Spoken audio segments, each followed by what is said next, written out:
I never thought I'd be writing one of these posts. Even now, sitting in a hotel room with my life in pieces around me, it feels surreal, like I'm describing a movie I watched rather than the actual implosion of my 12-year marriage and relationship with my younger brother. It happened 3 weeks ago on a completely ordinary Tuesday. I was working from home, buried in quarterly reports for the marketing agency where I'm a senior strategist. My wife Claire had left for her regular evening workout session at CrossFit, something she'd been doing religiously for about 8 months. I was actually proud of her commitment.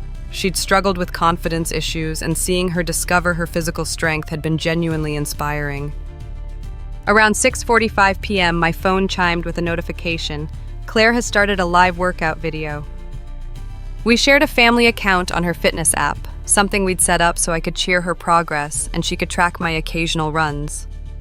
The notification wasn't unusual. Her watch sometimes auto-triggered live sessions during intense workouts. I normally ignored them, respecting her space, but I was procrastinating on a particularly tedious spreadsheet and thought, why not check in and give her a virtual high five? I clicked the notification, expecting to see her in the industrial-style CrossFit gym, maybe doing kettlebell swings or box jumps with her class. Instead, my screen filled with an image that didn't make sense at first. A ceiling I didn't recognize, moving rhythmically, occasionally obscured by what looked like bare shoulders. For several seconds, my brain couldn't process what I was seeing. The angle was strange, clearly from her wrist as she moved. There was heavy breathing, but not the kind from a workout. Then I heard it, a man's voice, unmistakable despite being breathless. God, Claire, been waiting all day for this. My stomach dropped as recognition hit. That voice belonged to my brother Jake. Before I could even form a coherent thought, the camera angle shifted as Claire's arm moved, momentarily revealing Jake's face, his eyes closed in obvious pleasure, completely unaware they were being broadcast. I froze, phone clutched in suddenly numb fingers, unable to look away yet desperate to unsee what was happening. This couldn't be real. My wife of 12 years and my brother, my only sibling, my best man, the uncle to our 8-year-old son, were having sex while her fitness watch live-streamed it to our shared account. The physical symptoms hit me all at once, nausea surging so violently I had to clamp my hand over my mouth, a cold sweat breaking out across my forehead, my heart hammering so hard I could feel it in my ears, drowning out their continued sounds of pleasure. With trembling hands, I took screenshots, a reflexive action I couldn't fully explain even now, except as evidence that I wasn't hallucinating. Then I closed the app, threw my phone across the room like it had burned me, and ran to the bathroom where I vomited until there was nothing left but painful dry heaves. Braced against the bathroom sink, I stared at my reflection, a stranger looking back with haunted eyes, face drained of color, the foundations of his life crumbling in real time. The man in the mirror looked like me, but somehow older, like I'd aged years in minutes. Questions crashed through my mind like violent waves. How long had this been happening? Was her newfound interest in fitness just a cover for meeting Jake? Did our friends know? Was I the only one blind to what was happening? Was this why she'd been so sexually distant the past few months, claiming exhaustion from her new workout routine? And the question that kept circling back, making me retch again despite my empty stomach: how could the two people I trusted most in the world betray me so completely? I don't know how long I stayed there, but eventually I forced myself back to my phone. The live stream had ended. With shaking hands, I opened our location sharing app, another family safety measure we'd established years ago. Claire's location showed her at an address I recognized immediately, Jake's apartment, 15 miles from the CrossFit gym where she was supposed to be. A strange calm descended over me then, the deceptive stillness that comes in the eye of an emotional hurricane. With mechanical precision, I checked our shared calendar. Claire's CrossFit sessions were scheduled for Tuesdays, Thursdays, and Saturday mornings. Had each of these been rendezvous with my brother? The Tuesday sessions had started 8 months ago, with the others added gradually as her fitness interest grew. I scrolled through text messages between Claire and me during these time periods, finding her predictable check-ins. Great workout, stopping for protein shake, home by 8:30, and Class is running late, don't wait on dinner. Messages I'd read as consideration now revealed themselves as calculated deceptions. I thought about calling her, confronting her immediately, but some instinct for self-preservation held me back. I needed time to think, to process, to decide how to handle a betrayal so profound it threatened to unravel not just my marriage but my entire family structure. Our son Oliver was at a sleepover at his friend's house, a small mercy that he wouldn't witness whatever happened when Claire returned home. According to her usual schedule, she would be back around 8:30 p.m., giving me 2 hours to decide how to face the woman who had just shattered my world. Claire and I met in college, the classic story of the serious business major falling for the free-spirited art student. What began as unlikely attraction evolved into profound connection as we discovered complementary strengths beneath surface differences. Her creativity balanced my practicality. My stability supported her exploration. We moved in together senior year, married 2 years after graduation, and built what I had believed was a solid partnership. We weathered the expected challenges of early marriage, financial struggles while establishing careers, communication adjustments as we learned each other's conflict styles, the recalibration required when Oliver was born, and transformed our identities yet again. Throughout those challenges, I had always felt we were facing them as a united team, finding solutions together rather than allowing difficulties to divide us.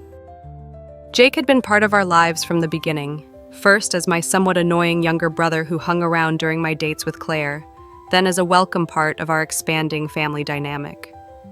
3 years younger than me, he had always been the charming, adventurous counterpart to my more reserved nature. Where I built a career through methodical advancement, Jake pursued entrepreneurial ventures with varying success. While I saved for retirement, he spent on experiences. Different approaches, but I'd never felt competition between us, only complementary perspectives that enriched our close relationship. When Jake moved to our city 4 years ago after his startup failed, we had welcomed him without hesitation. I helped him find an apartment, Claire connected him with her network of creative professionals, and we incorporated him into our family routines, Sunday dinners, holiday traditions, Oliver's school events.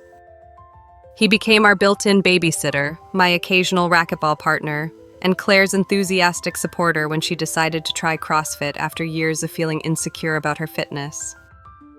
That detail now lodged in my throat like a sharp stone. Jake had been the one to encourage Claire to join CrossFit, had even gifted her the premium fitness watch for her birthday 8 months ago, the very watch that had just exposed their betrayal. Had it been happening all this time? Had they been laughing at my obliviousness while I expressed pride in Claire's growing confidence and gratitude for Jake's supportive presence in our lives? Our marriage hadn't been perfect, but I had believed it was solid. We still had date nights, maintained physical intimacy despite busy schedules, and engaged in the deep conversations that had connected us from the beginning. Yes, there had been a subtle shift in recent months. Claire seemed more distant, often preoccupied, initiating sex less frequently. But I had attributed these changes to her new fitness focus, the natural evolution of a long-term relationship, possibly even perimenopause as she approached 40. I had never suspected infidelity because I had never imagined either Claire or Jake capable of such betrayal. There had been no suspicious business trips, no unexplained absences or late nights at the office, just CrossFit classes that I had enthusiastically supported, even adjusting family dinner schedules to accommodate. The signs had been there, I realized with sickening clarity. Claire's sudden interest in her appearance, new workout clothes, different hairstyle, the lingerie she bought but rarely wore with me. Her phone always kept face down, password changed for security reasons after a supposed data breach. The mysterious text notifications that she always checked privately. Jake's increasing mentions of being too busy for our regular racquetball games, but somehow always available to help Claire with household projects when I was working late. What I had interpreted as positive life changes and family support had been elaborate cover for a relationship developing right under my nose, conducted by the two people I trusted most. As 8:30 p.m. approached, I made a decision. I wouldn't confront Claire immediately. I needed more information, needed to understand the full scope of the betrayal before determining how to proceed. The screenshots from the live stream provided undeniable evidence of today's encounter, but not the duration or depth of their relationship. I copied the screenshots to a secure cloud account, then closed the fitness app and cleared the notification history from my phone. I took a shower, desperate to wash away the physical revulsion, even knowing the emotional contamination would remain. I prepared for the performance of normalcy that would allow me to gather what I needed before confrontation. When Claire arrived home at 8:40 p.m., slightly flushed and hair damp from what I was supposed to believe was a post-workout shower, I was sitting on the couch with my laptop, the picture of a husband absorbed in work. "Hey babe," she called, dropping her gym bag by the door. "Good session today. How's the quarterly report coming?" The casual deception in her greeting, the ease with which she transitioned from my brother's bed to our home, sent a wave of nausea through me that I somehow managed to suppress. "Almost done," I replied, amazed at how steady my voice sounded when everything inside me was screaming. "How was CrossFit?" "Intense," she said, retrieving a water bottle from the refrigerator. "Coach had us doing clean and jerks today. I'm going to be sore tomorrow." Clean and jerks. The fitness terminology as cover for what I had witnessed struck me as so grotesquely appropriate that I almost laughed. Instead, I nodded, mumbled something about finishing my work, and retreated to our home office where I could breathe without inhaling the scent of her betrayal, and possibly my brother's cologne. That night, when she slid into bed beside me and placed her hand on my chest in what would normally precede intimate connection, I feigned exhaustion. The thought of her touching me after what I had seen made my skin crawl. She accepted the excuse without question, kissed my cheek, and rolled over to her side of the bed. I lay awake for hours, staring at the ceiling, acutely aware of the stranger sleeping beside me, a woman who looked like my wife but who had revealed herself to be someone I didn't know at all. The next morning began the strangest period of my life. Days of performing normalcy while conducting an investigation into my wife's affair with my brother. I moved through our routines like an actor following a script, exchanging pleasantries over breakfast, discussing Oliver's school project, even accepting her kiss goodbye as she left for work with the practiced ease of a long-married couple. Once alone, I began methodical information gathering with single-minded focus. First, I checked our shared cloud storage account where family photos automatically uploaded. Claire's fitness watch, the unwitting whistleblower in this tragedy, synced to this account, storing activity data and occasional auto-captured images. In the device folder, I found a trail that confirmed my worst fears. Though most CrossFit sessions appeared legitimate, the pattern of her Tuesday workouts told a different story. Location data showed them consistently at or near Jake's apartment, with heart rate patterns that matched sexual activity rather than the high-intensity interval training of her other sessions. Our cell phone account revealed the communication infrastructure of their betrayal. While texts between them appeared normal on surface inspection, the volume had increased dramatically 8 months ago, with significant spikes on days preceding and following her workouts. Most damning was the pattern of deleted messages, visible in the data usage records but absent from her phone when I checked it while she showered. Financial records provided additional confirmation. Small, unexplained cash withdrawals from our joint account dotted the timeline, corresponding with dates she had been with Jake.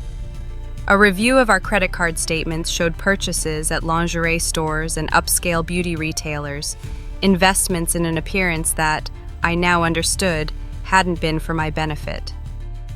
Jake's social media activity, viewed through this new lens, revealed subtle signals I had completely missed. Check-ins at restaurants Claire had mentioned trying with colleagues, photos of landscapes from weekend trips during times she had been on retreats with her art group, oblique quotes about forbidden desire that had seemed like his typical philosophical musings. By Friday, 3 days after the livestream revelation, I had assembled comprehensive documentation of their affair. Based on the evidence, their physical relationship had indeed begun approximately 8 months ago, though an emotional connection had been developing for some time before that. What had started as occasional Tuesday encounters had expanded to include weekend meetings disguised as art retreats and even family events where they had found opportunities to be alone together. The most painful discovery came from accessing Claire's rarely used iPad, forgotten in a drawer and still logged into her personal email. There I found exchanges between them that went beyond physical betrayal to something far more devastating: emotional intimacy woven with discussions of a shared future. "Sometimes I imagine a life where we didn't have to hide," Claire had written 2 months ago, "where we could wake up together every morning instead of stolen afternoons." Jake's response gutted me. "I know it's complicated because of Oliver and Matt. I never wanted to hurt my brother, but what we have feels too real to ignore. We'll figure it out when the time is right." They had been actively discussing a future together, one that relegated me to an obstacle rather than a husband and brother deserving of honesty. The calculated nature of their betrayal, the deliberate maintenance of deception while planning their eventual revelation, transformed what might have been forgivable weakness into something far more sinister. Most disturbing was how they discussed Oliver, my son, Jake's nephew, as a consideration in their planning rather than a child whose security and stability they were actively undermining. They spoke of minimizing impact and maintaining his relationship with both of us, as if their betrayal wouldn't fundamentally fracture the family foundation he relied upon. By Saturday morning, I had what I needed: comprehensive evidence spanning months, undeniable proof of both physical and emotional infidelity, and insight into their intentions that would inform my next steps. The investigative focus had provided temporary insulation from the full emotional impact, but as I organized the documentation into a coherent timeline, the weight of reality crashed through my carefully maintained composure. I sat at my desk, surrounded by evidence of my unraveling life, and finally allowed myself to feel the full magnitude of their betrayal. The tears came without warning, not gentle weeping, but gut-wrenching sobs that bent me double, releasing days of suppressed grief, rage, and disbelief. I cried for the marriage I had believed in, for the brotherhood I had trusted implicitly, for the family unit that would never be the same, and for Oliver, who would bear the consequences of choices he had no part in making. When the storm finally passed, leaving me hollow but strangely clarified, I made 2 decisions. First, I would confront them together rather than separately, denying them the opportunity to coordinate their responses or shift blame. Second, I would prioritize my own well-being and Oliver's stability above any consideration of their feelings or convenience. I texted Jake, "Need your help with a surprise for Claire tomorrow. Can you come to the house around 10 a.m.? Don't mention it to her." His response came quickly. "Sure thing, bro. Happy to help. See you then." Then I arranged for Oliver to spend Sunday with my parents, explaining I needed to have an important conversation with Claire. My mother, intuitive as always, asked if everything was all right. I managed a non-committal response that satisfied her immediate concern without revealing the catastrophe about to unfold. Claire spent Saturday evening texting frequently, smiling at her phone in a way that had once seemed innocuous but now carried obvious significance. When she mentioned plans to meet her art group the following morning, I suggested she cancel. We needed family time, I explained, and Jake was coming over to help with a project. The momentary panic that flashed across her face confirmed everything. "Jake's coming here? You didn't mention that earlier." "Last-minute thing," I replied casually. "Problem?" "No," she recovered quickly. "Just surprised. I can reschedule the art group." That night, as we prepared for bed, Claire attempted physical intimacy, perhaps compensating for her plans being disrupted or simply maintaining the performance of a normal marriage.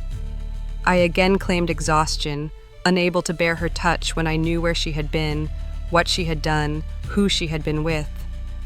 The hurt and confusion in her eyes at my second rejection would have seemed genuine if I hadn't seen the evidence of her duplicity. As I lay beside her in the dark, listening to her breathing slowly even into sleep, I rehearsed what I would say when facing them both. The confrontation wouldn't be driven by vindictiveness or theatrical revelation, but by a need for truth after months of calculated deception. I would remain as calm and dignified as possible, present the evidence methodically, and make clear the consequences of their choices. Morning arrived with surreal normalcy: Sunday breakfast, coffee in familiar mugs, casual conversation about the weather and upcoming week. I drove Oliver to my parents' house, hugging him tightly before leaving, acutely aware that this might be the last normal moment before his family structure imploded. "See you tonight, buddy," I said, memorizing his smile, his innocent trust in the stability of his world. "Bye, Dad. Tell Uncle Jake I want a rematch on Mario Kart when I get home." The innocence of his request, his complete unawareness that the adult dynamics in his life were about to be irrevocably altered, sent a fresh wave of anger through me. Jake and Claire hadn't just betrayed me. They had betrayed Oliver's trust and security with seemingly little regard for the consequences. I returned home to find Claire unusually anxious, rearranging things that didn't need rearranging, checking her phone frequently. At 9:57 a.m., Jake texted that he was parking outside. The stage was set for a confrontation I had never imagined would be part of my life story. I opened the door before Jake could knock, greeting him with what must have appeared to be normal brotherly affection. "Thanks for coming, come on in." He entered with the familiar confidence of someone who considered our home an extension of his own space, carrying a coffee tray with 3 cups. "Brought the good stuff," he announced, heading toward the kitchen where Claire was emptying the dishwasher, a task she'd already completed earlier but had started again in her nervous state. "Jake, I didn't know you were bringing coffee," she said, her voice pitched slightly higher than normal. The subtle glance they exchanged might have been imperceptible if I hadn't been looking for exactly such signals. "So what's this project you need help with?" Jake asked, turning to me with brotherly camaraderie that now seemed grotesque in its inauthenticity. "Let's sit down first," I suggested, gesturing toward the living room. "I want to get your input on something important." They followed me without suspicion, taking seats on the sofa while I positioned myself in the armchair opposite, my laptop open on the coffee table between us. The distance was deliberate, separating myself physically from their shared deception. "Before we start," I said calmly, "I want to thank you both for being here. What I'm about to discuss affects all of us, and I thought it best to have this conversation together rather than separately." A flicker of unease crossed Claire's face. Jake maintained his relaxed posture, though I noticed his fingers tightened slightly around his coffee cup. 3 days ago, I received a notification that Claire had started a live stream workout, I began, my voice steadier than I expected. Normally I wouldn't check it, but I was procrastinating on work and thought I'd see how her CrossFit session was going. The color drained from Claire's face so rapidly I thought she might faint. Jake's expression froze in a mask of careful neutrality. "Imagine my surprise," I continued, when instead of seeing a CrossFit gym, I saw what appeared to be a very different kind of physical activity, one that happened to involve my brother. I turned my laptop around, displaying the screenshots I had captured from the live stream, images that left no room for denial or misinterpretation. "Matt," Jake started, but I held up my hand. "I'm not finished. After seeing this, I did some investigating. I needed to understand if this was a one-time lapse in judgment or something more significant. I opened additional folders containing the evidence I had meticulously organized: text message records, location data, email exchanges, financial transactions. Based on what I found, you've been involved for approximately 8 months, though there seems to have been emotional development before that." Claire had begun crying silently, tears streaming down her face. Jake looked physically ill, his natural confidence evaporated in the face of irrefutable evidence. "What I haven't been able to determine," I continued, my calm facade beginning to crack, "is why. Why the elaborate deception? Why the person closest to me in the world? If you were unhappy, Claire, why not tell me before starting a relationship with my brother? And Jake," my voice finally broke, "we've been brothers for 34 years. How could you do this?" The silence that followed seemed to have physical weight. Claire spoke first, her voice barely audible. "It wasn't planned. We never meant for this to happen. And yet you created an elaborate system to ensure it continued happening," I countered. "CrossFit classes that were actually meetings at Jake's apartment.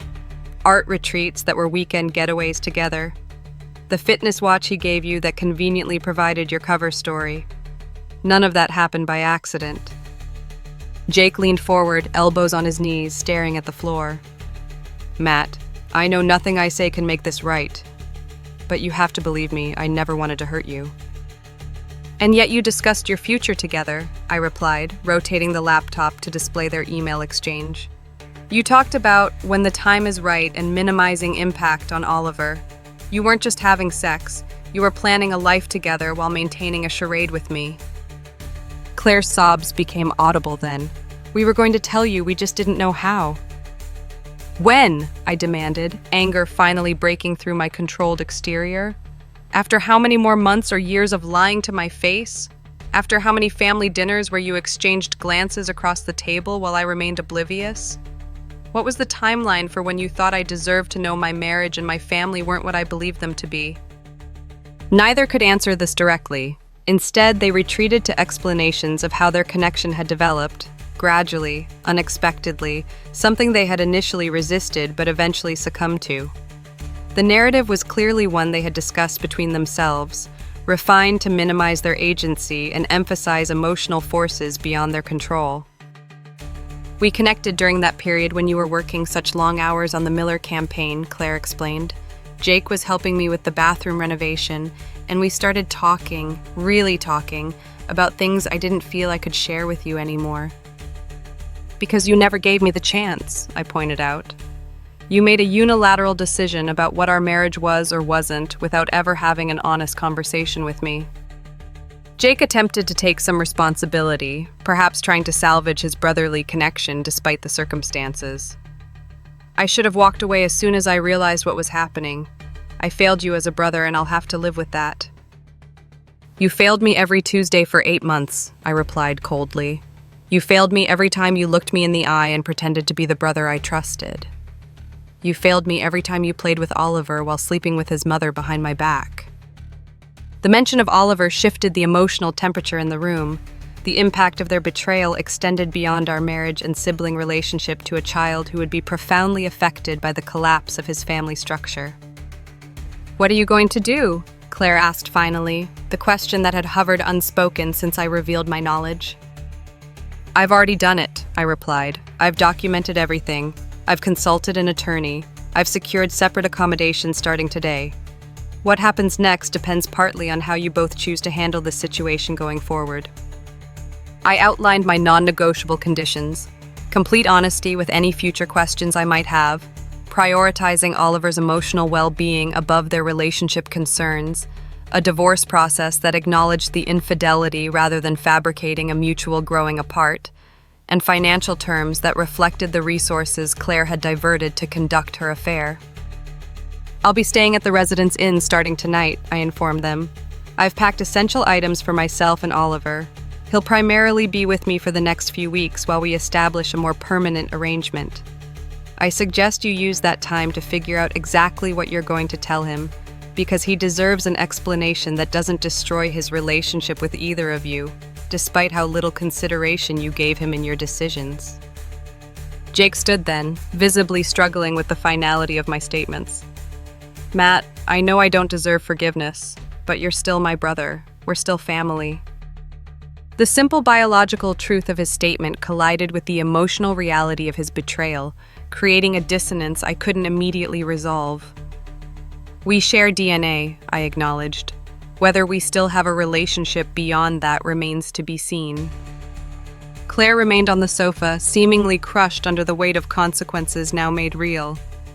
Can we talk privately? She asked, a request that struck me as absurdly inappropriate given the circumstances.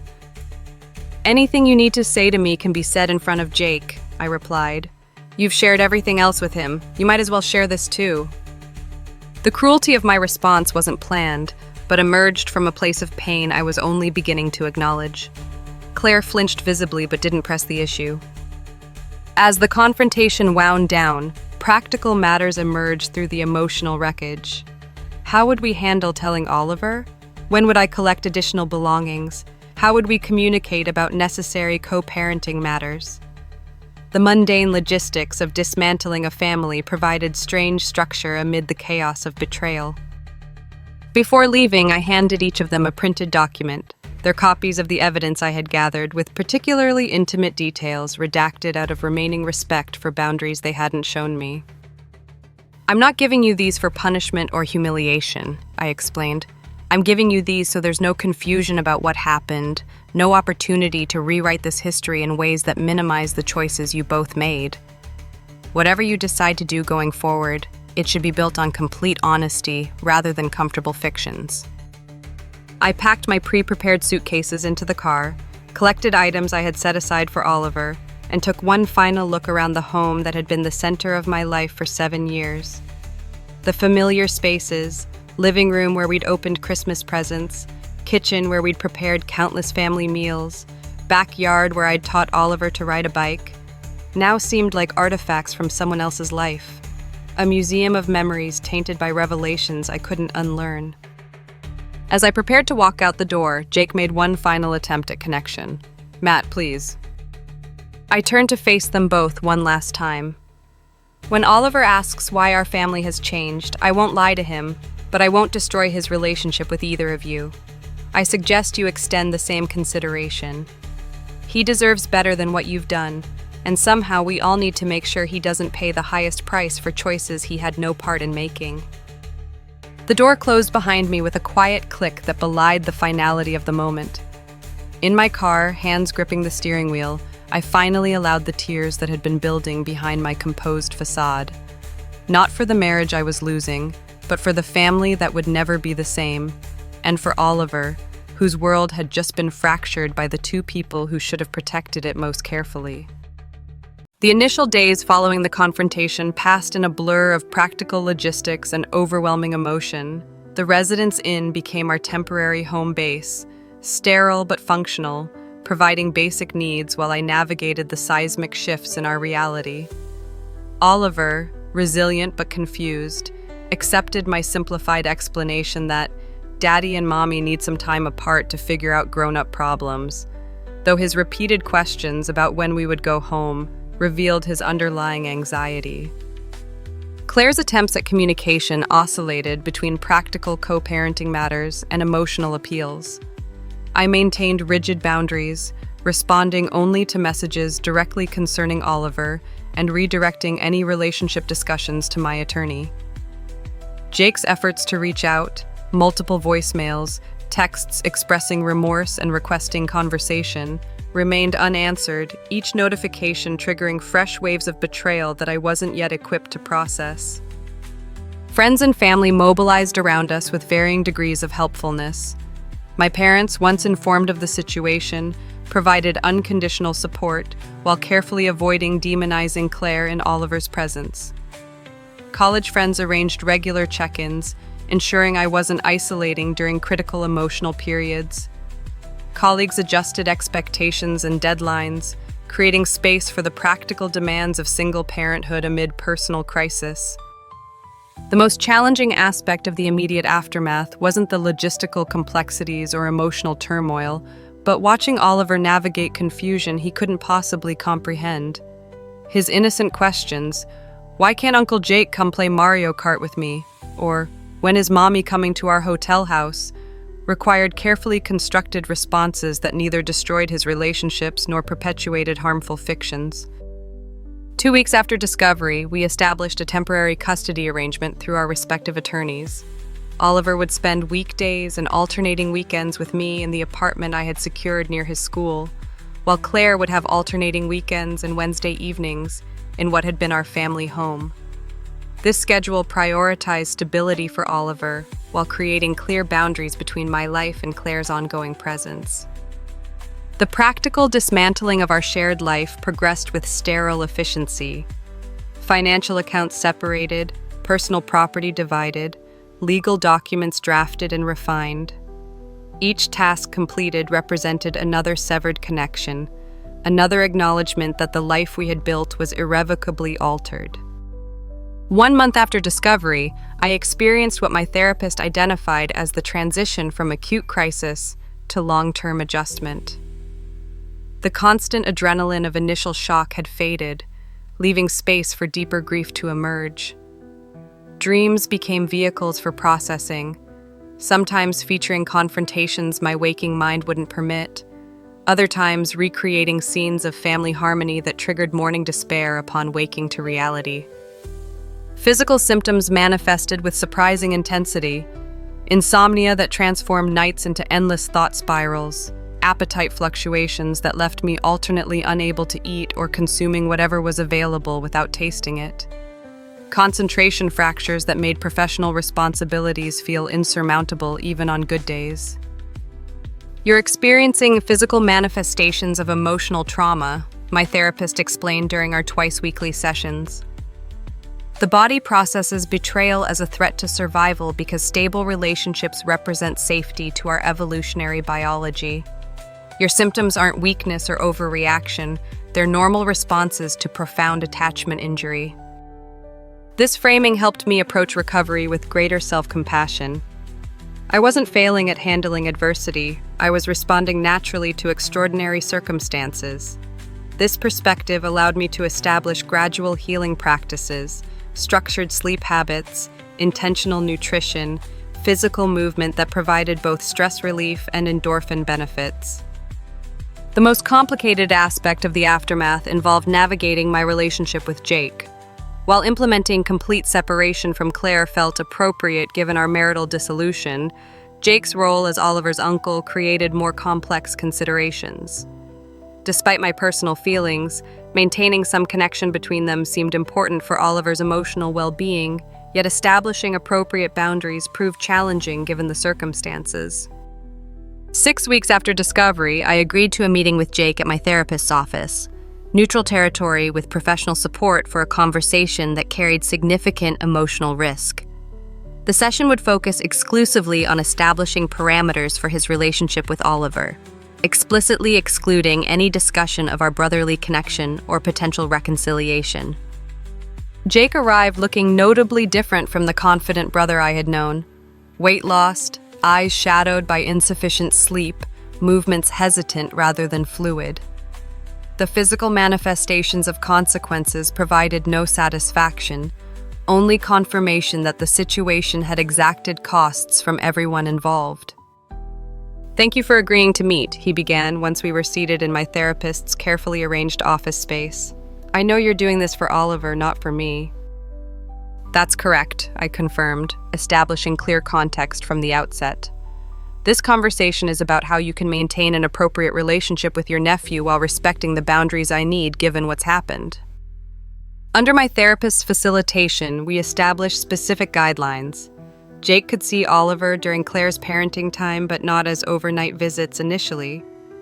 Communication about these arrangements would occur through a co-parenting app rather than direct contact. Oliver's questions about family changes would receive consistent, age-appropriate responses without disparaging any adult involved. As the practical matters resolved, Jake attempted to broach our personal relationship. "Matt, I know I've destroyed your trust, but you're still my brother. Is there any possibility that someday—" "I can't answer that," I interrupted, maintaining the boundaries we had established for the meeting. "Right now, I'm focused on Oliver's well-being and my own healing. What happens between us long-term isn't something I can predict or promise." The session concluded with clear parameters established but deeper questions unresolved. As Jake prepared to leave, he placed an envelope on the table between us. "I've written everything down, how it started, how it continued, the things we told ourselves to justify what we were doing, not as an excuse, but because you deserve complete honesty after so much deception. Read it when or if you're ready, or throw it away. That's your choice." I left the envelope untouched, neither accepting nor rejecting the offering, acknowledging its existence without allowing it to dictate my healing timeline. 2 months after discovery, life had established new patterns that still felt foreign but increasingly manageable. Oliver had adjusted to the custody schedule with resilience that simultaneously inspired and concerned me. Our separate living arrangement had become normalized, though he still occasionally asked when we would all be together again, questions that pierced my heart with their innocent optimism. Work provided welcome structure and purpose. With a major project requiring focus that temporarily displaced rumination about betrayal, friends had settled into consistent support rather than crisis response, creating space for conversations beyond my divorce and family reconfiguration. Physical symptoms had moderated from constant disruption to occasional intrusion, particularly during high-stress periods or significant transitions. The most notable evolution occurred in my perspective on trust and relationships. The absolute categories that had dominated early processing, complete trust versus absolute suspicion, authentic connection versus manipulative deception, gradually yielded to more nuanced understanding. I keep wondering if I'll ever be able to trust anyone again, I shared during a therapy session marking 2 months since discovery. Not just romantically, but fundamentally. If the two people I trusted most could deceive me so completely, how can I ever feel confident in my assessment of relationships? Trust isn't an all-or-nothing proposition, my therapist responded. Healthy trust includes appropriate verification, clear boundaries, and ongoing evaluation based on consistent patterns of behavior. Your experience doesn't mean you can never trust again. It means you'll develop more sophisticated discernment about how and when to extend trust. This framework, trust as discerning process rather than blind faith, provided foundation for rebuilding relationships with appropriate boundaries. I began reconnecting with friends who had maintained respectful distance during initial crisis periods, establishing new connections through Oliver's activities and professional networks, and gradually expanding my social world beyond the constricted circle that immediate trauma had created.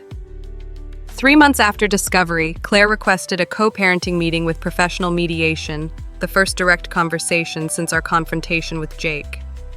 The session would focus exclusively on Oliver's needs as he prepared to start a new school year, specifically addressing communication methods, educational decision-making, and holiday arrangements. I agreed with specific parameters. The meeting would occur in our family therapist's office, would exclude any discussion of our personal relationship or potential reconciliation, and would maintain focus on concrete co-parenting matters rather than emotional processing. Seeing Claire in the therapist's office, familiar yet fundamentally altered by what had transpired between us, triggered complex emotional responses I had carefully prepared for with my individual therapist. She appeared simultaneously like the woman I had married, and a stranger whose choices I couldn't reconcile with the person I had believed her to be. Under professional guidance, we established functional co-parenting protocols that prioritized Oliver's stability while maintaining appropriate boundaries between our separate lives. Claire provided updates on his adjustment during her parenting time, raised concerns about subtle behavioral changes she had noticed, and suggested resources from his school counselor that might support his emotional processing. Throughout the conversation, she maintained focus on Oliver rather than our relationship, respecting the boundaries I had established through my attorney. Only as the session concluded did she venture beyond strict co-parenting territory. "I know this isn't the purpose of our meeting," she acknowledged, "but I need to say that I'm deeply sorry for the pain I've caused. Not to restart our relationship or ease my conscience, but because you deserve to hear it directly." The apology, seemingly genuine despite coming months after discovery, triggered conflicted responses. Part of me appreciated the direct acknowledgement without qualifications or justifications. Another part remained skeptical of motivations I could no longer trust with confidence. The largest part simply felt hollow, the words arriving too late to prevent damage that could never be undone.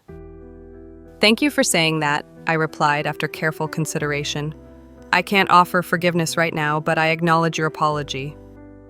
As the session concluded and we prepared to return to our separate lives, Claire asked the question that had hovered unspoken throughout our interaction. "Do you think we'll ever be able to be in the same room without this weight between us, for Oliver's sake, if nothing else?" "I don't know," I answered honestly. "Right now, I'm focused on being the best father I can be while rebuilding my life. Whatever relationship we have going forward will be built around Oliver's needs, not our history." The meeting, while emotionally taxing, represented significant progress in establishing functional co-parenting despite profound personal betrayal. Oliver's well-being provided common ground even as other aspects of our former connection had been irrevocably severed. As the 3-month mark approached, I received an unexpected communication from Jake, not another attempt at direct contact, but an email from his therapist requesting a session to facilitate potential conversation if and when I felt ready. The invitation explicitly acknowledged my timeline rather than imposing external expectations for reconciliation. I saved the email without responding, neither accepting nor rejecting the possibility of eventual communication. The relationship with my brother, once among my most valued connections, remained too loaded with betrayal for immediate consideration, yet too significant for permanent dismissal without careful reflection. 4 months after discovery, the initial legal processes of divorce neared completion. The settlement acknowledged Claire's infidelity while focusing primarily on equitable division of assets and appropriate support for Oliver rather than punitive measures. My attorney characterized the terms as fair but firm, reflecting my desire for appropriate accountability without vindictive excess. The completion of legal procedures provided strange anticlimactic closure, formal recognition of relationship dissolution without resolving the emotional complexities that continued to evolve. The marriage that had defined significant portions of my identity was officially ending, yet the internal processing of that reality continued on its own non-linear timeline. As formal systems acknowledged our separation, internal healing progressed with gradual integration. The initial fragmentation, where betrayal dominated every aspect of consciousness, had evolved toward compartmentalization that allowed engagement with other life dimensions while continuing to process relational trauma in appropriate contexts. Healing doesn't mean forgetting or minimizing what happened, my therapist emphasized during this transition period. It means incorporating the experience into your life narrative without allowing it to define all aspects of your identity and relationships moving forward. This perspective supported my emerging approach to recovery, acknowledging profound impact while refusing to remain permanently defined by betrayal. The pain had changed me irrevocably, but how that change manifested remained partially within my influence through intentional processing and meaning-making. 5 months after discovery, life had established rhythms that still felt constructed rather than natural, but increasingly supported functionality in essential domains. Oliver had adjusted to our new family configuration with resilience that both impressed and concerned me, his adaptability reflecting both healthy coping and potential suppression of difficult emotions. Our separate households operated with increasing efficiency, communication about his needs flowing through established channels that minimized direct interaction between Claire and me. The practical infrastructure of separation had solidified through completed legal processes, established custody arrangements, and physically separate living spaces. The psychological rebuilding remained more complex, unfolding in non-linear patterns that included both gradual healing and unexpected setbacks triggered by seemingly minor associations. Work provided meaningful engagement beyond family reconfiguration, with a promotion reflecting professional advancement that might have been complicated by maintaining my marriage given Claire's established patterns. Friendships had evolved, some deepening through authentic support during crisis, others fading as compatibility shifted with my changing circumstances, new connections emerging through Oliver's activities and professional networks. 6 months after discovery, I experienced what my therapist identified as a significant healing milestone, the first day without intrusive thoughts about the betrayal. The absence of rumination wasn't permanent. Such thoughts returned the following day, but demonstrated capacity for authentic presence unfiltered through trauma response. That's meaningful progress, my therapist affirmed when I reported this experience. Not because you've moved on or gotten over it, but because your brain is demonstrating ability to engage fully with present experience without constant reference to past injury.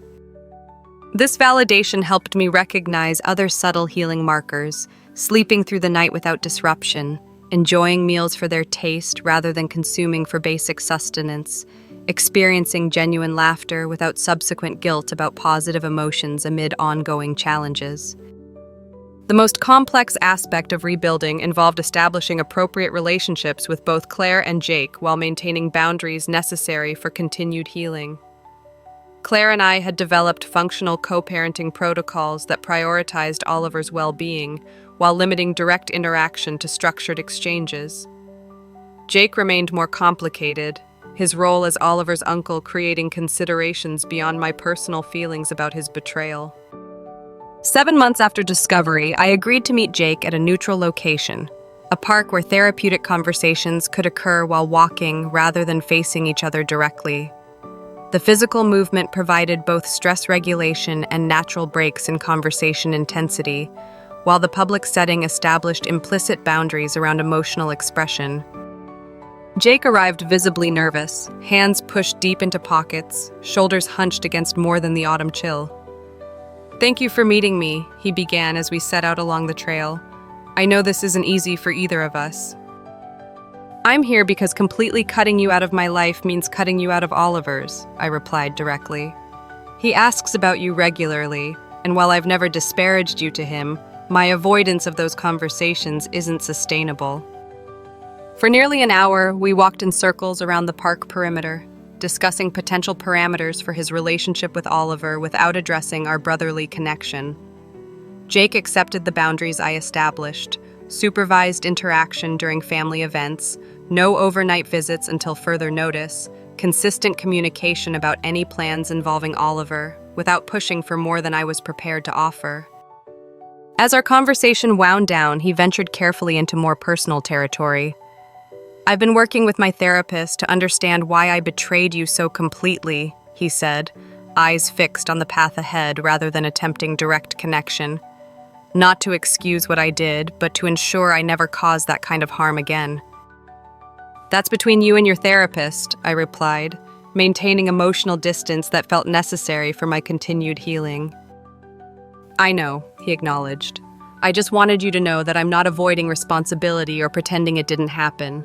What I did to you represents the worst failure of my life, and I'll carry that regardless of whether you ever forgive me." The conversation ended without resolution or reconciliation, yet represented important progress in establishing functional parameters that would allow Oliver's relationship with his uncle without compromising my healing boundaries. We agreed to limited communication through the same co-parenting app I used with Claire, creating structure that would facilitate necessary coordination while maintaining appropriate distance. 8 months after discovery, I began cautiously socializing beyond my established support network, accepting occasional invitations from colleagues, participating in a community volunteer program that aligned with long-standing interests, joining a single parents group that provided both practical support and social connection with others navigating similar circumstances. These expanding connections revealed an unexpected challenge: explaining my circumstances without defining myself primarily through betrayal and divorce. Early attempts at sharing my situation often became uncomfortably detailed or emotionally charged, reflecting unresolved aspects of processing rather than appropriate social disclosure. "Consider developing a standardized explanation," my therapist suggested. "Something factual but bounded that acknowledges your circumstances without inviting inappropriate intimacy or reopening trauma responses." This guidance helped me craft approaches for different contexts. Professional settings received minimal information focused on current co-parenting arrangements rather than betrayal specifics. Casual social connections warranted acknowledgement of divorce without detailed timelines or circumstances. Developing friendships could include more context when relationship depth supported such disclosure. 9 months after discovery, Oliver began showing signs of emotional processing that had previously remained beneath the surface. Questions about family reconfiguration became more specific. "Why don't you and Mommy love each other anymore?" Or, "Is it because of something I did?" Requiring careful responses that provided age-appropriate honesty without burdening him with adult complexities. Our family therapist guided these conversations, helping me balance truth with protection, while acknowledging Oliver's need for coherent narrative about his changing family structure. The therapist also facilitated sessions with Claire to ensure consistent messaging despite our separate households and emotional processing. Children need truthful explanation without adult detail, she emphasized during a joint session focused on Oliver's needs. They require confirmation that both parents still love them, reassurance that they didn't cause the separation, and permission to maintain loving relationships with all family members despite changed circumstances. These principles guided our approach to Oliver's questions, providing framework for honest communication that acknowledged reality without introducing concepts beyond his developmental capacity. When he asked if Mommy and Uncle Jake had done something wrong, we responded with carefully considered language. Grown-ups sometimes make choices that hurt other people's feelings. Mommy and Uncle Jake made choices that hurt Daddy's feelings very much, and that's why our family has changed. But everyone still loves you, and none of this happened because of anything you did. 10 months after discovery, life had established rhythms that supported functionality while continuing to evolve toward greater authenticity and connection. Oliver moved between our households with increasing comfort, maintaining relationship with both parents while developing resilience through consistent routines and open communication channels. Professional responsibilities provided meaningful engagement beyond family reconfiguration, with advancement opportunities reflecting capabilities that transcended personal challenges. The most significant evolution occurred in my relationship with trust, both of others and myself. The initial hypervigilance that interpreted all relationship dynamics through betrayal lens had gradually developed into more nuanced discernment, allowing appropriate vulnerability within clearly established boundaries while maintaining awareness of potential risk factors. Trust isn't about finding someone who will never hurt you, my therapist observed during this period. It's about developing the confidence that you can recognize warning signs, establish appropriate boundaries, and navigate relational challenges without losing yourself in the process. This framework supported cautious re-engagement with potential romantic connections, not actively pursuing relationships but remaining open to natural development through existing social networks and shared interests. When a colleague introduced me to her friend Rachel during a casual gathering, I found myself capable of normal social interaction without automatic comparison to my marriage or hypervigilance about potential deception. Our connection developed gradually through occasional group activities and direct communication that reflected mutual interest without rushing intimacy. When I eventually shared abbreviated context about my divorce and co-parenting arrangements, Rachel's response demonstrated the measured understanding I had come to recognize as authentic support. "That sounds incredibly painful," she acknowledged. "I appreciate your openness about where you're coming from, and I respect the intentional way you're rebuilding." The potential for meaningful connection beyond betrayal experience provided unexpected confirmation of healing progress, not because external relationship validated recovery, but because internal readiness for appropriate vulnerability demonstrated integration rather than continuing trauma response. 11 months after discovery, I engaged in a significant healing ritual suggested by my therapist, reading the letter Jake had provided during our facilitated meeting 5 months earlier. The timing reflected careful consideration of my readiness to process additional information without re-triggering acute trauma responses. The letter contained what appeared to be complete disclosure about the affair's development, from initial inappropriate emotional connection through physical involvement to discussions about potential future together. Jake described the cognitive distortions and justifications they had employed, the compartmentalization that allowed maintenance of multiple relationship dynamics, and the gradual erosion of ethical boundaries through incremental decisions rather than single dramatic choice. Most significantly, he acknowledged that their behavior reflected character failures rather than circumstantial factors beyond their control. "We made repeated choices to prioritize our desires over your well-being," he wrote toward the conclusion. "The responsibility for that betrayal rests entirely with us, not with any deficiency in your role as husband or brother." The letter provided no comfort or resolution, yet offered something unexpectedly valuable: external validation of reality I had sometimes questioned during moments of self-doubt. The acknowledgement that their betrayal reflected their choices rather than my failures provided confirmation I hadn't realized I still needed. After reading the letter twice, I placed it in a folder with other documentation from this chapter of my life, neither destroying it in rejection nor keeping it for continued reference, simply acknowledging its place within the larger narrative I was still constructing. 12 months after discovery, a full year since the accidental livestream had revealed what might otherwise have remained hidden indefinitely, I sat in my therapist's office for what we had designated as a milestone assessment session. The anniversary timing was intentional, creating space for both reflection on progress achieved and identification of continuing healing needs. "How would you describe where you are in your recovery process?" she asked as we settled into the familiar seating arrangement that had contained so many difficult conversations.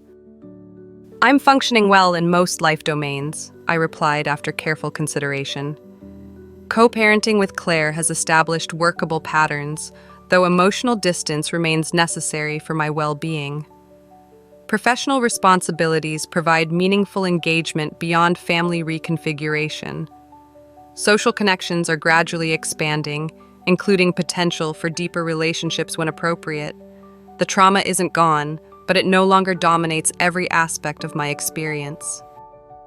"That represents significant integration," she affirmed, "not because you've moved on or gotten over it, but because you've incorporated profound disruption into your life narrative without allowing it to become the defining feature of your identity."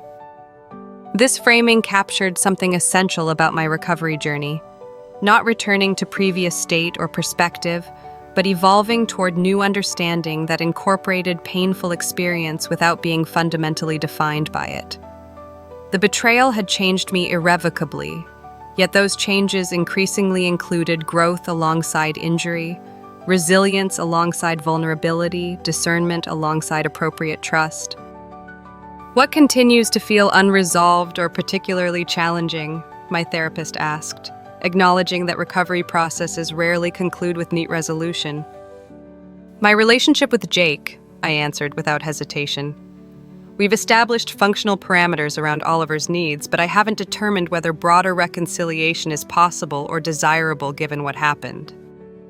This ongoing question, whether brotherly connection could survive such profound betrayal, remained complex precisely because it involved authentic attachment rather than solely practical considerations. Unlike my marriage, which legal processes had formally dissolved, sibling relationship existed independently from external structures, requiring personal discernment about potential reconfiguration. "That's an ongoing process without prescribed timeline," my therapist validated. "Continuing to maintain appropriate boundaries while remaining open to evolution represents sophisticated integration rather than unresolved healing." As our session concluded, she offered perspective that would guide my continued journey. Recovery from relational trauma isn't about returning to previous state or perspective. It's about incorporating profound experience into evolving understanding of yourself and relationships. By that standard, you've demonstrated remarkable resilience in navigating circumstances no one would willingly choose. The validation provided framework for continued growth without expectation of complete resolution, acknowledging both healing achieved and ongoing integration that would likely continue throughout life rather than concluding with artificial endpoint. 14 months after discovery, I found myself facing an unexpected healing opportunity. Oliver's school performance included a significant role, and both Claire and Jake would be attending the event. This represented the first occasion where we would all be present in the same space since the confrontation that had fractured our family structure. With support from my therapist, I prepared both practical arrangements and psychological resources for navigating this significant milestone. We would sit separately rather than presenting artificial family unity, communicate directly about Oliver's needs while maintaining appropriate boundaries around personal interaction, and prioritize his experience above any adult discomfort or unresolved emotions. The evening itself unfolded with surprising functionality, each adult maintaining focus on Oliver's achievement rather than complex dynamics between us. We exchanged appropriate greetings, coordinated post-performance celebration logistics, and created space for Oliver to enjoy his accomplishment without absorbing tension from adult relationships. Most significantly, I discovered capacity to occupy the same physical space as Claire and Jake without experiencing overwhelming emotional activation. The presence of trauma triggers no longer dominated my physiological and psychological responses, allowing genuine engagement with Oliver's experience despite complicated circumstances.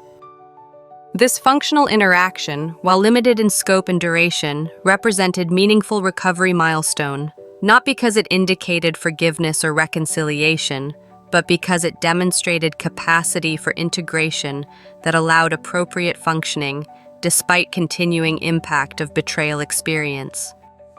16 months after discovery, I faced a significant parenting challenge when Oliver began asking increasingly specific questions about family reconfiguration. His developmental progression and social awareness created context for more detailed understanding, requiring thoughtful response that balanced age-appropriate honesty with appropriate boundaries around adult complexity. "Why doesn't Uncle Jake come to our house anymore? Did he do something bad?" Oliver asked during weekend breakfast, his innocent curiosity reflecting genuine confusion rather than intentional provocation. With guidance from our family therapist, I provided measured response that acknowledged reality without burdening him with inappropriate detail. Uncle Jake and Mommy made choices that hurt my feelings very deeply. Those choices are why our family changed and why we live in different houses now. Uncle Jake still loves you very much, and you can have a relationship with him, but it's complicated between grown-ups sometimes. This framing, acknowledging hurtful choices without explicit betrayal language, provided foundation for Oliver's understanding while maintaining appropriate boundaries around adult relationships. The approach received validation from both family therapist and co-parenting coordinator, who emphasized children's need for truthful explanation without damaging their relationships with significant adults. 18 months after discovery, life had established patterns that supported functionality while continuing to evolve toward greater authenticity and connection. Oliver moved between households with established comfort, maintained positive relationships with all family members, and demonstrated resilience through consistent routines and open communication channels. Professional responsibilities provided meaningful engagement beyond family reconfiguration, with recent promotion reflecting capabilities that transcended personal challenges. The most significant evolution involved my relationship with Jake, still limited in scope but gradually developing parameters that allowed functional interaction beyond strictly necessary communication about Oliver. We had established occasional contact through family events and Oliver's activities, maintaining appropriate boundaries while acknowledging sibling connection that existed independently from betrayal experience. 20 months after discovery, I experienced what my therapist identified as significant integration milestone: capacity to acknowledge both profound betrayal and continuing attachment without requiring reconciliation of these seemingly contradictory realities. The recognition that my brother had caused tremendous harm while remaining my brother, both aspects simultaneously true without requiring resolution into single narrative, represented sophisticated processing rather than incomplete healing. Integration doesn't mean everything fits neatly together, my therapist observed during this period. It means developing capacity to hold apparently contradictory experiences without requiring immediate resolution of that tension. This framework supported evolving approach to complex relationships affected by betrayal, acknowledging profound impact while recognizing continuing connections that couldn't be completely severed without significant collateral consequences, particularly for Oliver. The goal became managing appropriate boundaries, rather than achieving artificial resolution that minimized either betrayal impact or continuing attachment. 22 months after discovery, Claire requested conversation beyond our established co-parenting parameters, specifically addressing potential timeline for introducing meaningful relationship partner to Oliver. The request reflected appropriate consideration for his well-being rather than seeking personal validation or reconciliation, focusing on developmental impacts rather than adult relationship dynamics. After consulting both my individual therapist and our family therapist, I agreed to structured meeting with professional facilitation. The session established clear protocols for introducing significant relationships to Oliver, minimum duration before introduction, limited initial interaction, consistent communication between households about potential impacts, unified messaging about family configuration. Throughout the conversation, Claire maintained focus on Oliver's needs rather than seeking personal absolution or attempting to minimize past betrayal. The functional interaction, while limited in scope, represented meaningful evolution in our co-parenting relationship, prioritizing Oliver's well-being despite profound breakdown in marital connection. 24 months after discovery, marking full 2 years since the accidental live stream had revealed what might otherwise have remained hidden indefinitely, I engaged in intentional reflection process recommended by my therapist. The anniversary timing provided opportunity for both acknowledging distance traveled and identifying continuing integration needs. The practical aspects of recovery had largely stabilized. Divorce finalized with appropriate financial arrangements, custody schedule established and functioning smoothly, professional responsibilities maintained despite personal challenges, social connections expanded beyond crisis response support. The emotional aspects continued evolving, less linear than practical considerations, with continuing integration rather than definitive resolution. The most significant evolution involved my perspective on the experience itself, not minimizing betrayal impact or manufacturing silver linings, but recognizing how navigating such profound disruption had revealed capabilities and connections I might not have discovered otherwise. The resilience developed, the parenting skills refined, the authentic friendships deepened, the professional focus maintained despite personal challenges. These represented meaningful growth catalyzed by circumstances I would never have chosen.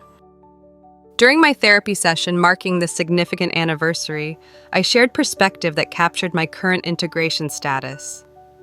I wouldn't wish this experience on anyone, and I still carry impacts that may never fully resolve.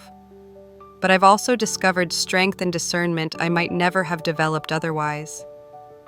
Both realities exist simultaneously, the profound injury and the unexpected growth, without one negating or justifying the other. This nuanced understanding, holding multiple seemingly contradictory truths without requiring resolution into single simplified narrative, represented sophisticated integration rather than incomplete healing. The capacity to acknowledge both continuing impact and meaningful growth, both appropriate boundaries and potential evolution, both protective skepticism and measured vulnerability, demonstrated complexity rather than limitation in recovery process. As the 2-year mark passed, life continued evolving in expected and unexpected ways. Oliver thrived despite family reconfiguration, developing resilience that concerned me in its necessity, yet impressed me in its manifestation. Co-parenting with Claire maintained functional parameters, while gradually developing more natural interaction patterns focused on Oliver's well-being. Professional responsibilities provided meaningful engagement beyond family circumstances, with recent leadership opportunity reflecting capabilities that transcended personal challenges. My relationship with Jake remained complex, limited in scope yet gradually evolving toward functional interaction that acknowledged both profound betrayal and continuing connection. We had established parameters that supported Oliver's relationship with his uncle while maintaining boundaries necessary for my continued well-being.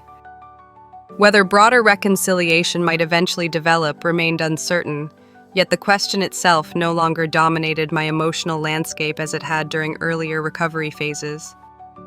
The potential for meaningful relationship beyond betrayal experience had developed gradually, with several months of getting to know Rachel leading to more defined connection that reflected mutual interest and compatible values.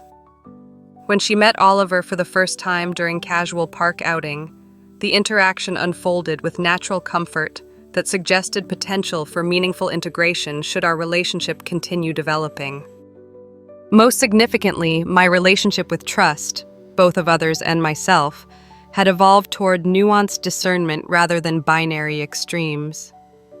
The capacity to extend appropriate vulnerability within clearly established boundaries, to recognize warning signs without assuming universal deception, to acknowledge both potential risk and potential connection represented sophisticated integration rather than unresolved trauma response. The accidental live stream that had revealed profound betrayal had irrevocably altered my understanding of relationships, trust, and family bonds. What might have remained hidden indefinitely had been exposed through technological glitch that neither Claire nor Jake could have anticipated. The revelation had catalyzed painful but ultimately necessary reconfiguration, destroying illusions while creating space for more authentic understanding and connection. The man who had watched that live stream in shocked disbelief no longer existed in the same form. The experience had changed me irrevocably, not just through loss and pain, but through resilience developed, discernment refined, and authenticity established through necessary reconstruction. The betrayal remained a significant chapter within my life narrative, yet increasingly existed alongside, rather than dominating other aspects of identity and experience. Perhaps most meaningful was the evolving perspective on uncertainty itself, recognizing that definitive resolution rarely characterizes human experience, particularly regarding profound relational trauma. The capacity to function effectively while continuing to process complex emotions, to establish appropriate boundaries while remaining open to potential evolution, to acknowledge both injury and growth without requiring reconciliation of these seemingly contradictory realities. These represented sophistication rather than limitation in healing journey.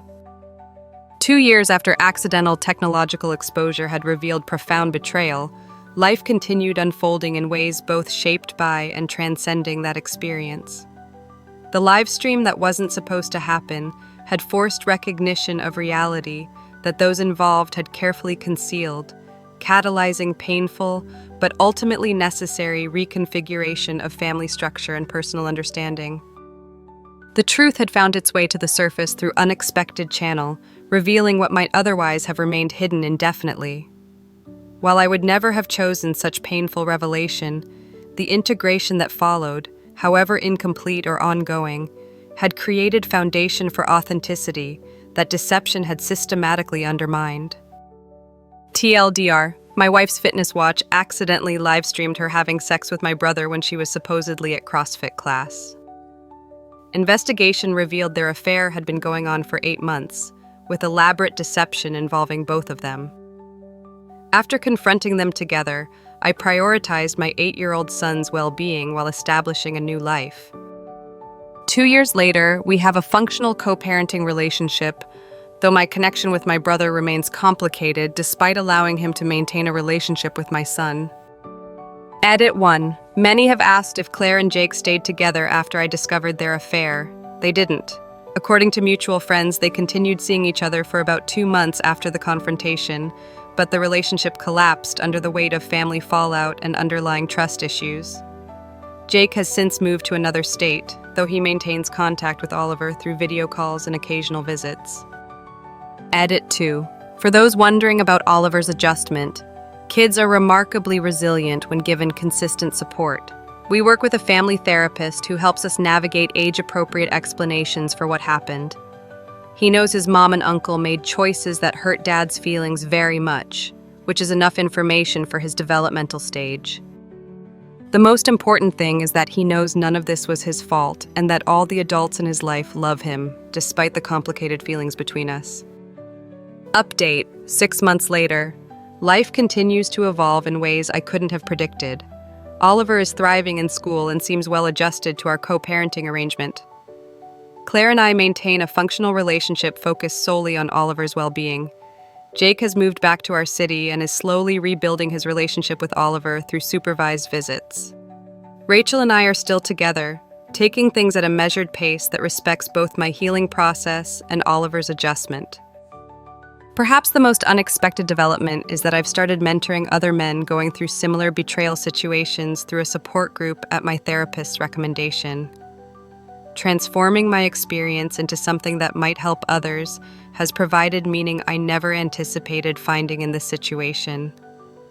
Thank you all for your support during what was truly the darkest period of my life.